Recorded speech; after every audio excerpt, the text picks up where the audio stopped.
If you have a smart speaker, you have access to the entire world of NPR and St. Louis Public Radio. All the latest news and all the captivating stories. Activate our voices with yours by telling your smart speaker to play St. Louis Public Radio.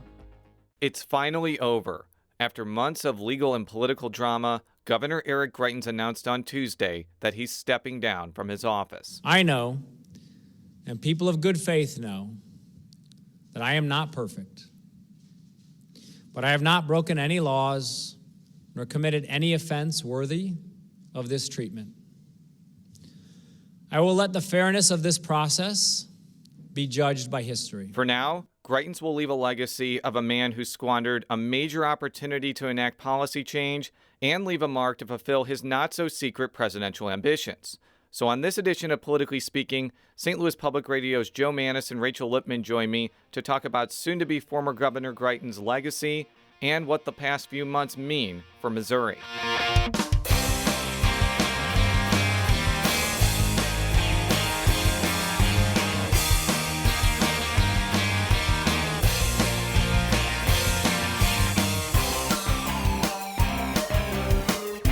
And welcome to Politically Speaking. I'm your host, Jason Rosenbaum, a reporter with St. Louis Public Radio. Joining me in studios in St. Louis today is reporter Rachel Lippmann and reporter Joe Mannies.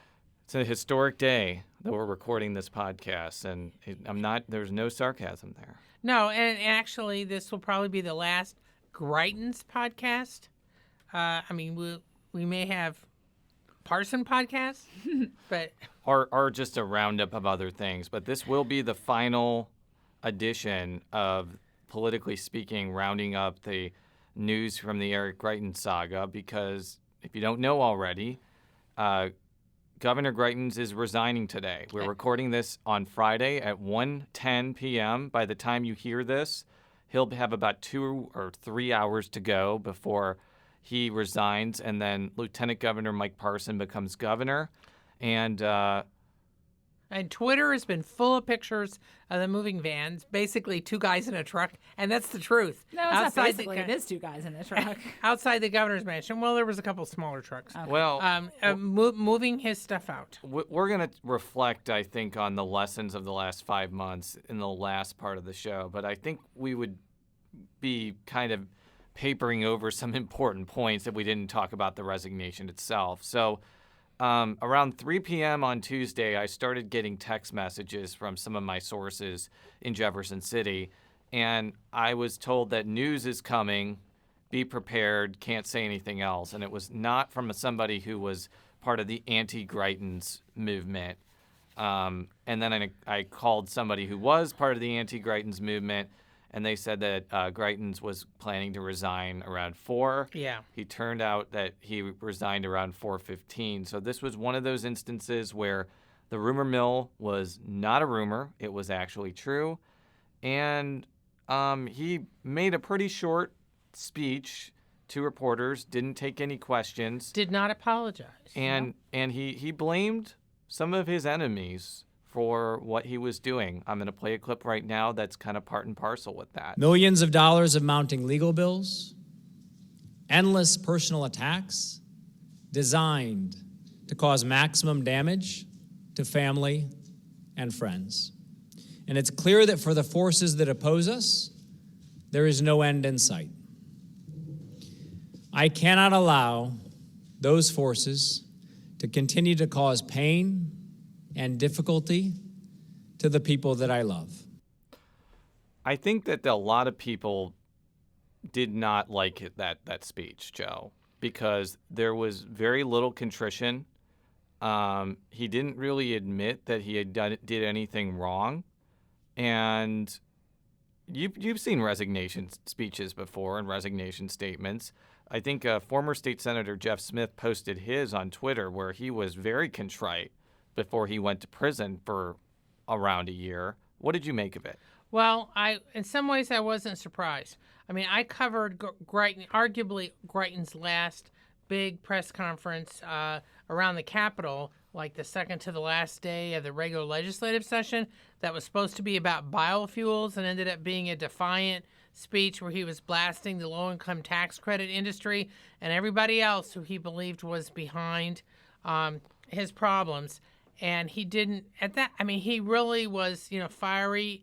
And so in some ways, when I first started hearing the rumors too, I was a little taken off guard, but I think most of it, I believe that some of this was tied to the judge's ruling that morning that was going to require him to turn in some financial information, and then apparently the talks that had been going on with the circuit attorney's office over the weekend. But I think he is not going quietly. He is ticked off. He believes he's being forced out, and really, he does blame mainly his fellow Republicans because, frankly, they deserve either the credit or the blame, depending on which side you are, for him leaving. Rachel. In context, knowing what we know now, that there was this deal in the works for him to step down in exchange for one of the pending criminal charges being dropped, it's a speech that makes sense. He still doesn't think he's done anything, but this is a way to resolve this situation. And like Joe said, yeah, he hasn't been conciliatory, apologetic in any of his speeches. The closest I think he came might have been the day the charges were dropped, when he was saying, I appreciate those who have stood by me. I know I have caused people pain, and now I am going to go correct this. So I think people were disappointed, but I think, like Joe said, this is par for the course, and it's a speech that makes sense in the context of this deal being struck. One of the things that I kind of alluded to in an earlier podcast is when House Speaker John Deal resigned, he had Republicans and Democrats who were openly praising him and his leadership, and they were not providing the same level of intensity and the intense hatred that you saw towards Greitens for what he did. I think part of that is because Greitens treated the legislature so poorly and with such disdain, and made policy decisions like freezing the low-income housing tax credit that made very powerful people angry. Well, because he didn't consult with them. I think that's part of it. I'm not defending what he did or didn't, but he didn't talk to anybody before he did it. My point is, he was a jerk to people. There's no other way to put it. He wasn't a jerk to me, and he wasn't a jerk to you, Joe. I think he treated us pretty well, but to other people he was. Sometimes he would ignore us, but he was never a jerk to me. I want to make ignoring that clear. And being a jerk are, you could. And Jason, you've said this many times on the podcast. He should not have ignored the media, but being a jerk and abusive to individuals is different than ignoring them. Yes, exactly. And I also think too, one of the things that separates it from the Deal situation is that the charges were serious. What Deal did was horrible. I think what he did, texting with that intern, deserved more scrutiny than it deserved. But Greitens was accused of some pretty heinous things. It made a lot of us very uncomfortable even to describe some of the things that were so shocking. And the lack of responsibility that you heard in that speech kind of, I think, goes part and parcel with why people are not sad to see him go. This reminded me in some ways of Bill Webster back in 1992. He was the Missouri Attorney General. He was, and in 91, he was considered the guy to beat to be the next governor. Everybody assumed he was going to be the governor. And boiling it into a nutshell, all of a sudden things did not fall right. His powerful father died. Roy Blunt and others came up with stuff about him. He was the target of a big federal investigation having to do with how he was handling stuff in his office. And in the end, he had to plead guilty to some stuff. And I will never forget, he called me a couple times. One time, this was like 3 days before the election, he was on the phone with me for 3 hours venting about stuff and venting about who was out to get him and this and that. And in his last news conference on the steps of one of the court buildings downtown, he was railing against the press, railing against his enemies. And for whatever reason, some of the stuff that Greitens, his stuff the last few weeks, really reminded me of Bill Webster. Bill Webster's demeanor and attitude. Well, and you had Kim Gardner bring that up in her statement when she announced that this deal had been reached, basically saying, this isn't a witch hunt. This is something the governor did to himself. Contrary to Mr. Greitens' past statements, there was no witch hunt. No plans to bring pain to him or his family. Quite the contrary. The consequences Mr. Greitens has suffered, he brought upon himself by his actions his statements, his decisions, his ambition, and pursuit for power. Many of Mr. Greitens' former colleagues and friends cooperated with our prosecution, not because they were threatened or harassed, but because it was the right thing to do. I remain confident that we have the evidence required to pursue charges against Mr. Greitens, but sometimes pursuing charges is not the right or just thing to do for our city or our state. And just to kind of make it clear to our listeners here, this is talking about the computer tampering charge. These are the allegations that he had used his Mission Continues donor list for raising money for his campaign. This is separate from the initial charges related to the relationship with the woman, KS. This is the charge that's being talked about here is the computer tampering charge. And, that kind of surprised a lot of people. I mean, I would argue, I'm not an attorney, but the evidence in the computer tampering case was pretty strong. He already admitted that he used the Mission Continues list for political purposes, and I think that the defense was basically going to be like, it's not a big deal. It's because like a phone book. Because he came up with it, yeah. But it actually did put the Mission Continues in danger of violating federal nonprofit laws. And I don't disagree with that, and I'm not endorsing what their defense was. I'm literally stating what they were going to say. Rachel, you have the agreement in front of you. Some of it is blacked out, but Yes. what were some of the aspects of that are noteworthy? So it's a kind of actually a pretty simple agreement. It's just 2 pages, a page long, really. The second page is the signatures of the attorneys, and it basically says that the circuit attorney realizes that going to trial on these computer tampering charges would be fairly expensive, and you couldn't predict the outcome, and that it would be in the interest of justice to get this done expeditiously. And then you get to the 2 sort of core parts of the agreement. The first is that as soon as Governor Greitens turns in his resignation letter, which as of 1:20 p.m. the Secretary of State's office doesn't have yet, but we are having email problems here, so it may be kind of hung up in a system somewhere. The notice that it's been received, that when this resignation letter is turned over to the Secretary of State's office, the court may dismiss the charges with prejudice, which means they cannot be filed again. So this case cannot be prosecuted again.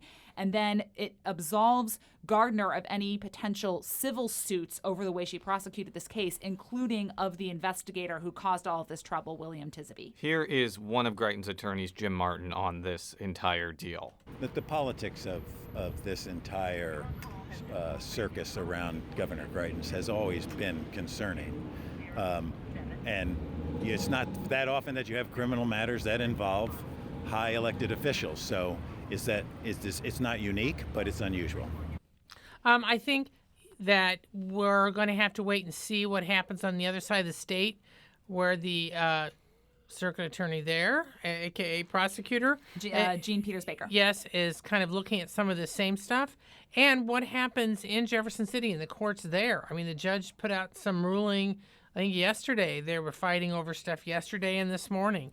So this stuff over the campaign finance stuff, I think could live on for a while. And what's funny is that was not, I've contended for 2 years that was the stuff where he might face more legal problems.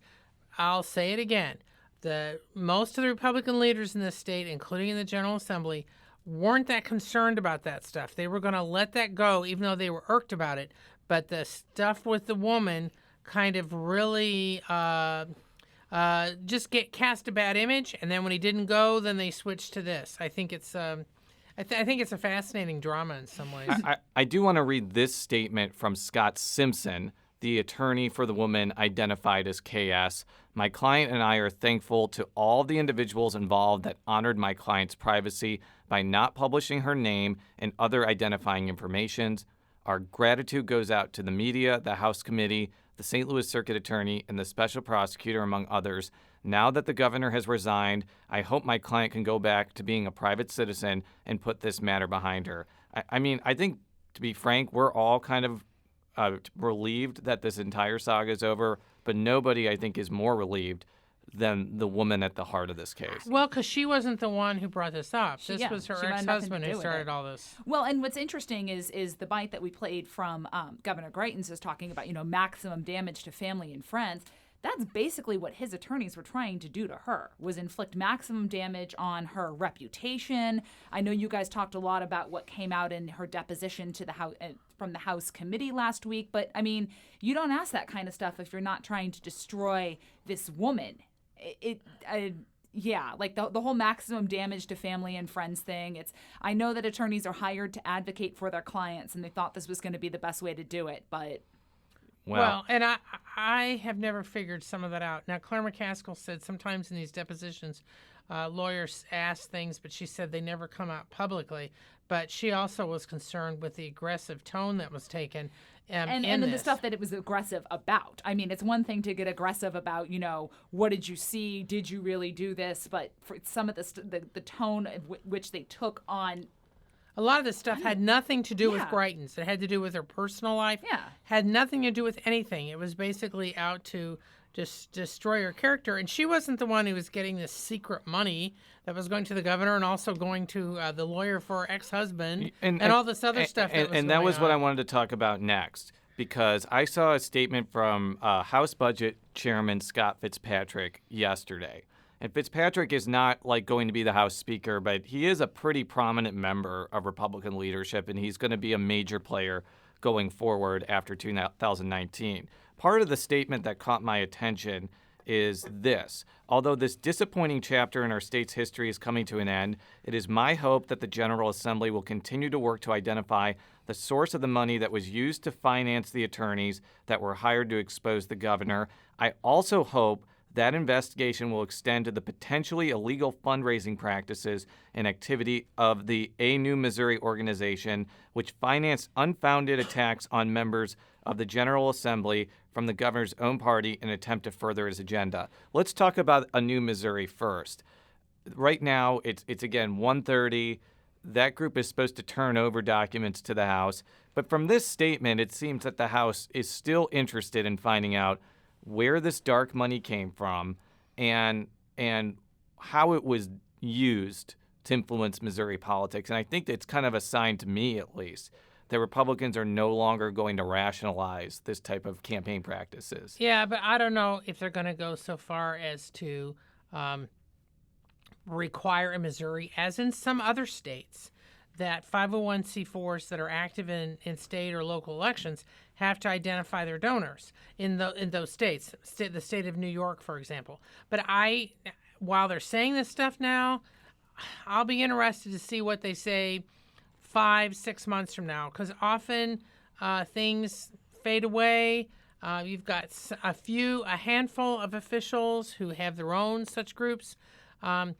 This is something that the Democrats have been concerned about, too. But you've got some outspoken Greitens critics like Greg Keller, who represents another 501c4 who's threatened to go to court if they try to do anything. And you have Democratic groups benefiting from 501c4s, too. Correct. The Minimum Wage Initiative has Correct. taken $1 million That's my point. from nonprofits that haven't disclosed their donors. That's my point. More than $1 million. At the same time, you have people who are sincerely concerned.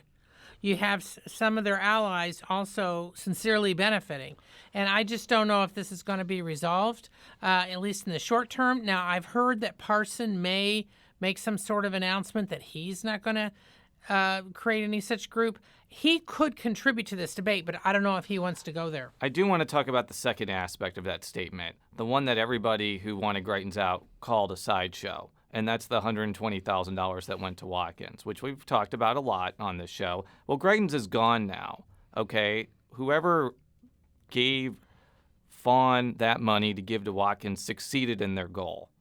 But as I said last week, I think that there's real discomfort among both parties that sort of political tactic was used when the woman herself didn't provide any permission or any sort of she didn't provide her blessing for that. Her consent. She gave no consent to so much of this in this case. So, I mean, Joe, you've said many times that we don't know where that money came from right now. There's a lot of smoke that is emanating from at least one powerful low-income housing tax credit developer. Well, I don't want to get into who may or may not have, because frankly, I think we're getting close to the line there.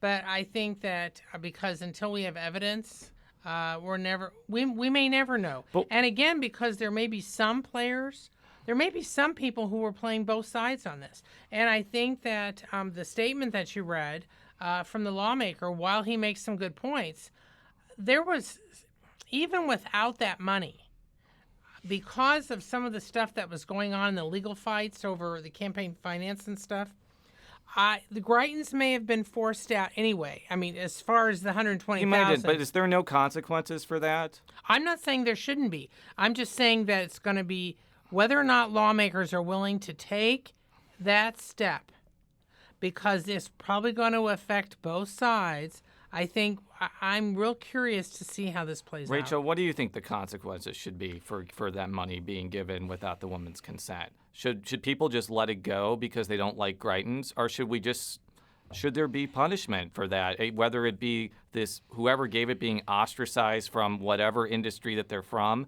or possibly looking to see if that. Well, what do you think?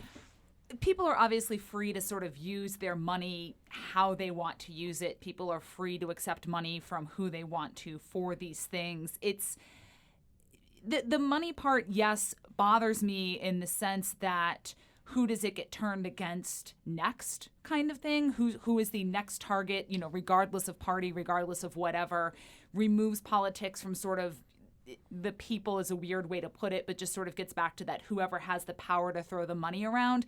The whole thing to me is the unwilling participant who got dragged into this, who was at the heart of this. And she's faced so far, except for the governor, more of the consequences really than anyone in this case.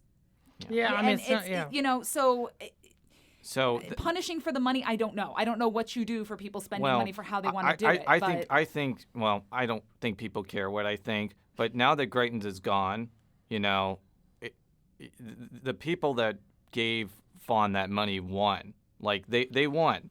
Okay. But they might have won anyway. My point is, but it doesn't make what they did right. No, but my point is, even if they hadn't given the money, the way the train was going, it may have affected the timing slightly, but I don't think so. I really think if you look at most of the court decisions that were going on, it was not directly by that money. What the money helped do was, frankly, help fuel this ex-husband's drive, and that's despicable to me.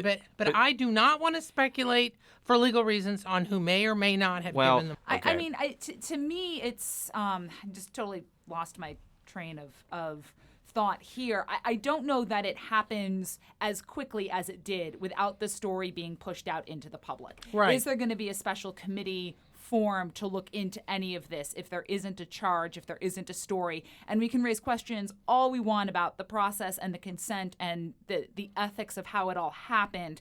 But I think, like it or not how it happened, without the story, without the way it came out, you don't have the special House committee. The House committee isn't going to get involved in this without the story. Yeah. Well, let's reflect on the last not only 5 months, but the last year and a half, because it's a weird period of time in Missouri politics.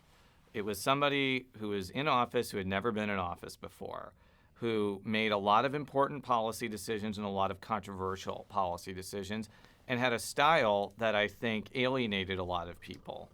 And I'm going to play a clip now from Representative Michael Butler, who I talked with right after the governor resigned. Democrat from St. Louis. And he made a point that I've been thinking about for a while. I think that Eric Greitens will look back at this and remember he got to be the governor of his home state in his 40s, in his first election. And he had so much power and so much ability in front of him, and yet he squandered it on the possibility to be president, which will never occur now. I thought if it was me, he had a chance to appoint judges, to reduce crime, to change programs for the better in a bipartisan way. When he came in under a wave of cleaning up government in a way that the Democrats and Republicans alike wanted to work with him, and yet he decided not to, all because he wanted to work in D.C. I think the motif of missed opportunity has been on my mind a lot right now, because I wrote an article, I think in November 2016, about how Greitens had the ability to be the most impactful Republican governor ever. It had really nothing to do with his national ambitions or his resume. It was just the fact that he was a Republican governor with a very Republican legislature. And while I don't want to say he didn't do anything, because he did, I think I agree with the representative. I think he squandered his opportunity through not only what he did before he was governor, but while he was governor. Joe, what do you think? Well, I think a lot of this had to do with using the governor's office, of all things, as a stepping stone and not really paying that much attention to really what the job entailed. Some of his lack of knowledge about what a governor does showed up even during the campaign, but for various reasons, mainly because of the Trump train, in my view, a lot of that, even though it was all covered, it didn't have an impact. But now, once he came into office, I think there was disappointment really early on. I mean, if you recall, within a few weeks after he was governor, he had the showdown with the Senate over these ethics rules that he wanted.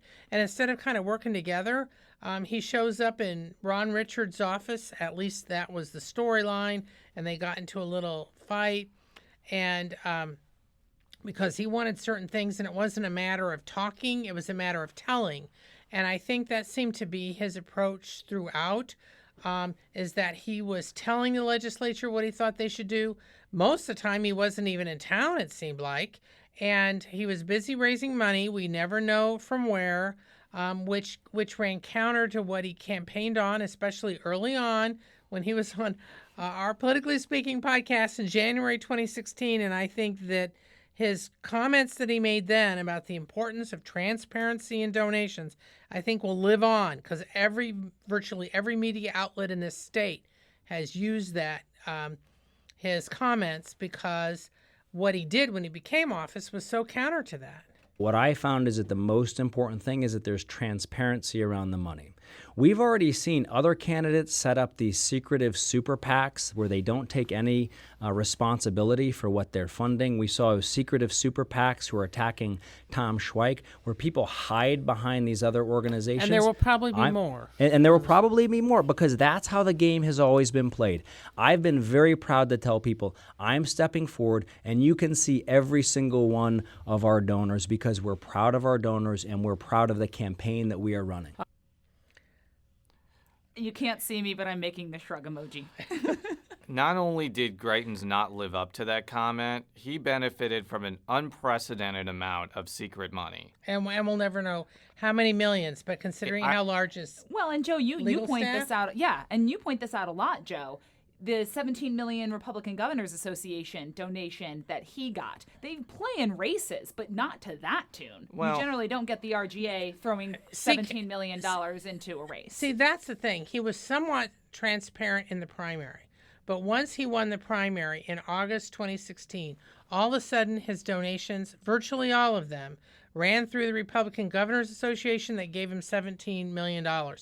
The RGA and the DGA usually give favored candidates a few million, but not of that magnitude. And the thing was, he wasn't getting hardly any money from everybody else. So it was clear that some of his donors, maybe those who had been with him in the primary, were shifting money through the RGA in the general, and that money has never been tracked. And then, of course, even before he was sworn in, he formed that nonprofit to pay for his the swearing in and the inauguration. He's never told us where that money came from. And then in New Missouri, which Jason just mentioned, which was an offshoot of that, we will never know. Then he set up something to help pay his legal bills. We will never know. I believe where all that money came from. We may find out the legal bills because it's a different type of nonprofit, but it's possible that could be paid for with another nonprofit. I mean, exactly. And New Missouri could be paying the legal bills we don't for know. all we know. Yes. Listen, I mean, it may have come off during this entire discussion over the last 1.5 years that we were biased against this type of behavior, but journalists by their nature want to know as much information as possible. Because we believe the public needs to know. And Joe and I have been following campaign finance for years, and we often did stories about who was giving money to particular candidates, not because we wanted to embarrass them, No. but because we felt like the public deserved to know who is influencing our political process. And it was very disappointing to me that Greitens made that type of comment and then not only didn't live up to it, but didn't live up to it in a spectacular manner that has never been seen before in Missouri politics and frankly should never be seen again. Now, I'm not naive. There will be 501c4s and secret money that will go through Missouri politics. And especially with Amendment 2, that sort of behavior is now incentivized. But I do know that when now future Governor Parson was on our show, and I'll play this clip near the end, he talked kind of against the idea of dark money and secrecy and personal attacks. In fact, I'm going to play that clip right now. This is from 2016 edition of our show. And the words to me are pretty powerful. We keep pushing the envelope, we keep pushing the envelope, and we keep pushing it to where we're starting to talk about people's character, their honor, and their families, and really just trying to destroy that to win elections. And that's not what elections are about. Elections should be about your accomplishments. What have you done to qualify you for the position, and why are you qualified to run? But anymore, it's got into such negative campaigning, the dark money, the things that are involved in politics right now that I'm tired of, frankly. And I think there's a better path. It's okay for somebody to show the difference on my voting record. It's open. Anything I've done in my past that's public, I think that's open. But the money is so big in this state anymore. You've got a lot of consultants across this state that are in this for the money side of it, not in it for the right reasons. And frankly, on the Republican side of things, each year goes by and we almost destroy one another in primaries, and there's nothing left by the time you go into the general elections. And if we don't change that way, if we really don't change the way we conduct ourselves as political leaders, then I don't think it's a good future for us. I really don't. So I think it's important that we maintain some integrity and some honor in what we do. That was in May 2016, and I would argue that Missouri politics has never been uglier and nastier than it has been now. I think Governor Greitens deserves some of the blame for that because, a new Missouri attacked sitting GOP senators in pretty vicious ways, like Senator Schaaf's phone number being highlighted to people. And some of the discourse thrown Greitens' way was also pretty vicious, too. Yes. And I do think that Governor Parson, if he is able to reset the tone in Missouri politics, not necessarily making everything warm and fuzzy and positive, because that's not realistic, but at least ratcheting things down a notch, I think that may end up being his biggest accomplishment more than policy. What do you think, Joe? Well, I think he has an opportunity. Will he take advantage of it? Will he get caught up in other stuff? I'm trusting that he won't be like Greitens and say one thing and be totally different about what his beliefs are.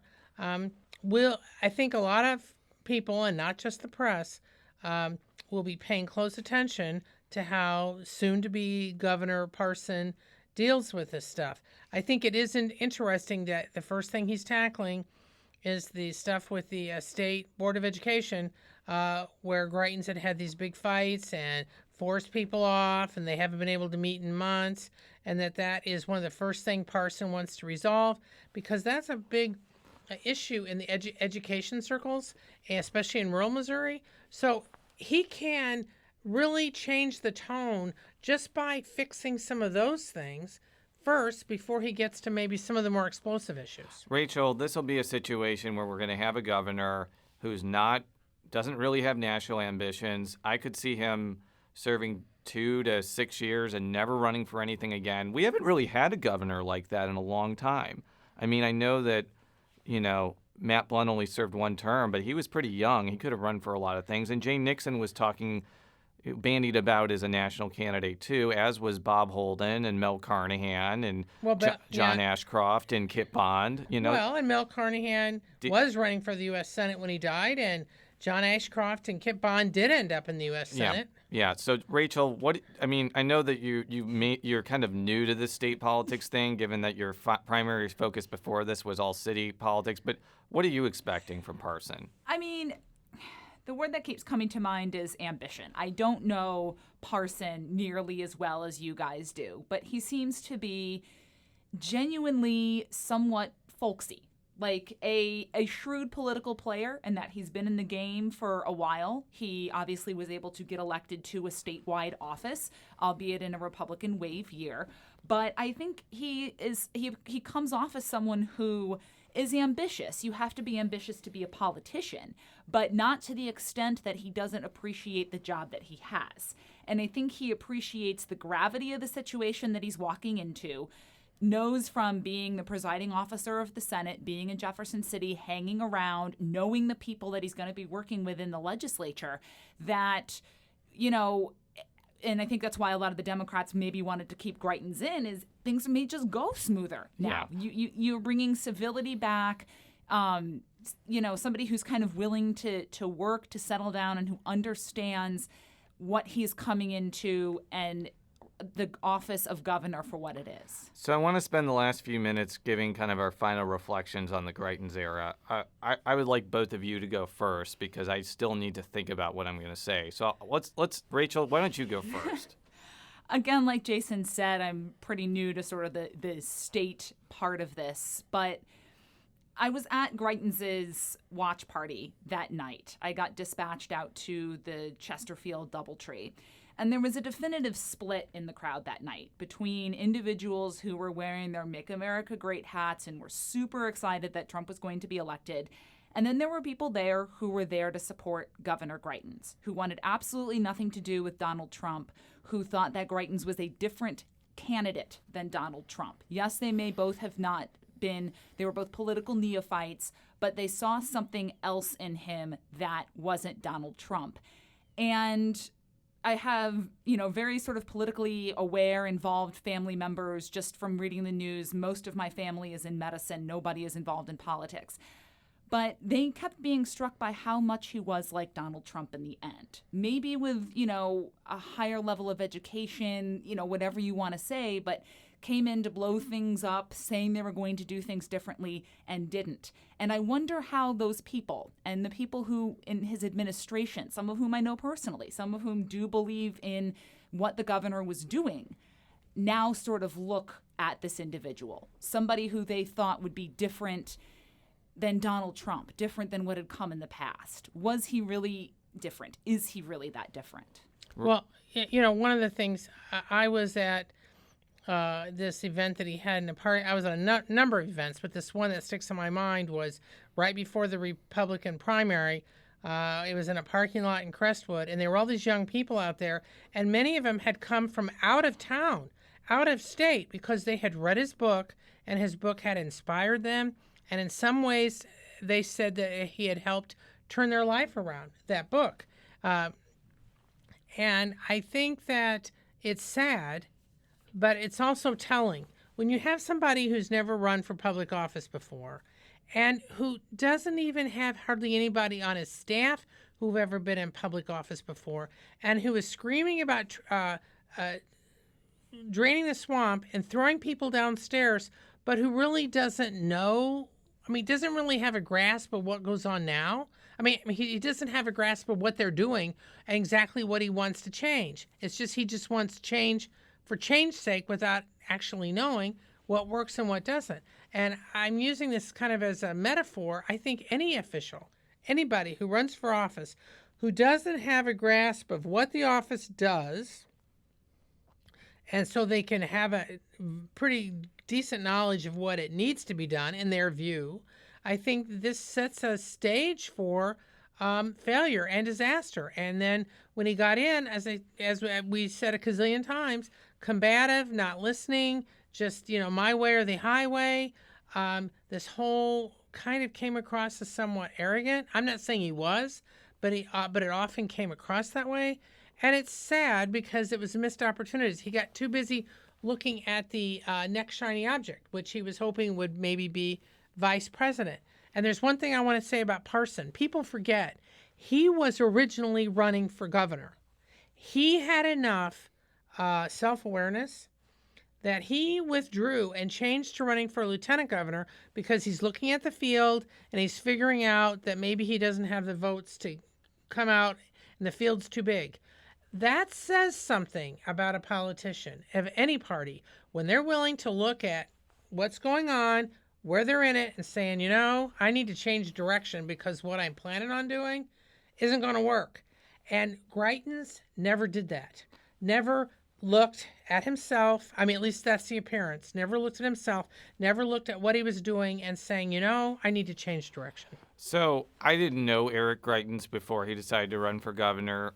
Joe and I had both known Chris Koster probably between 9 years or more. Yeah. So 15, yeah. I'd known him for almost 9 years, so I knew what made Koster tick. I think we had a pretty professional relationship. I think Koster respected both of us as journalists. So the point of bringing that up is Greitens was a totally unknown quantity for me.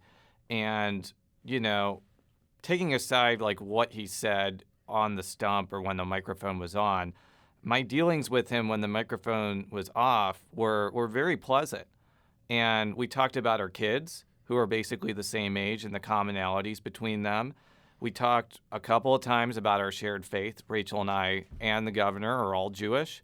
And, it wasn't lost on me that Missouri elected a Jewish governor after 2015 when some people insinuated that being a Jew was a liability. And they were wrong. I think regardless of whether you liked or disliked Greitens, it was important for Missouri to prove people wrong on that front, especially after the horrible tragedy that came from Tom Schweik, a tragedy that, frankly, I still think about a lot, and I think that a lot of Missouri politicians and political figures still haven't gotten over 3 years later. I think that's what makes his fall all the more disappointing, not only from a political standpoint, but from a personal standpoint. I said on St. Louis on the Air that not only did Greitens fail himself and his family, but he also failed a lot of people that quit their jobs to work for him, who are now professionally adrift because of this situation. He made it much more difficult for his party to operate, at least maybe in the short term. In the long term, Parson may be a better situation. And I think he really let the promise of his ability to become the most effective and prominent governor of a Republican standpoint in the history of Missouri slip through his fingers through his own behavior and his lack of accountability for that. I have no joy in saying that. I don't dislike the governor at all. As I kind of mentioned before, my dealings with him were very positive. I got to talk and interview with him probably more than most Missouri political reporters. And seeing this slow motion disaster unfold was a horrible experience. People say, oh, this was a story of a lifetime to cover. This was a nightmare story to cover. I'm sure it was for both of you too, and Marshall Griffin and our editors, because of the amount of time it took up, the emotions that it elicited, and the content, the content, the accusations, the very difficult subject matter that we had to talk about. There was no joy in covering this story. And when Greitens resigned, I felt, honestly, a sense of relief. It's not only because I'm going to be gone for a month on paternity leave, but this was an exhausting experience. And at a certain point, it needed to end. And at a certain point, Missouri politics needed to be out of this loop. And I think that we should not miss this opportunity. By saying we, I mean both reporters, politicians, the hangers-on in Missouri, should not miss the opportunity I think we missed after Schweik. Schweik should have been a wake-up call for us, and it wasn't. Like, politics got even more nasty after that entire situation. I don't think we ever came to terms with what should have happened after that. I'm more hopeful this time around because it was a governor resigning and not an auditor dying. But we can't continue like this. Well, one thing I want to say is that Greitens' theme, one of his big themes was, if you want different, do different. The state needs to do that, but also he needs to do that for his own future. He needs to follow his own advice. On that note, this will be the last time we do a Greitens Roundup. I want to thank everybody in internet land who listened to us over the last 13 or 14 weeks. As I said, this was not an easy undertaking to do. It required a whole lot of work from me, Rachel, Joe, Marshall Griffin, our editor, Fred Ehrlich, all the people in the St. Louis Public Radio newsroom, KSDK. Missouri public radio stations throughout the state. As I said before, this was not an easy story to cover. It was not a fun story to cover. And I'm very grateful to the many journalists, both here and other outlets in the state, who took the time and made the sacrifice to inform the public. So that's my parting note for now. Jay Rosenbaum's follow me on Twitter that way. Joe? Jay Mannies, that's Jmannies. Rachel? At our Lippmann, 2 P's, 2 N's. I'll see you all in a month.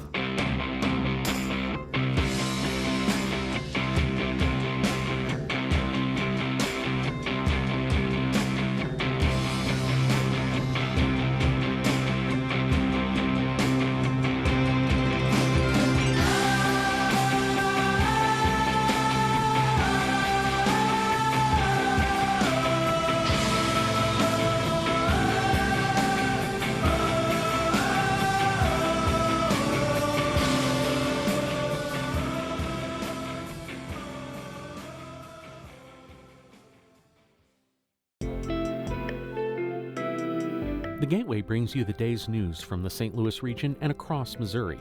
It also includes stories from the Illinois side of the river and our Metro East reporter, Will Bauer. In Alton, in Belleville, in East St. Louis, in Edwardsville, in Cahokia Heights, at Scott Air Force Base, I'm Will Bauer, St. Louis Public Radio. Listen to reports from Will and all of our journalists weekdays on the Gateway, on the STLPR app, and wherever you get podcasts.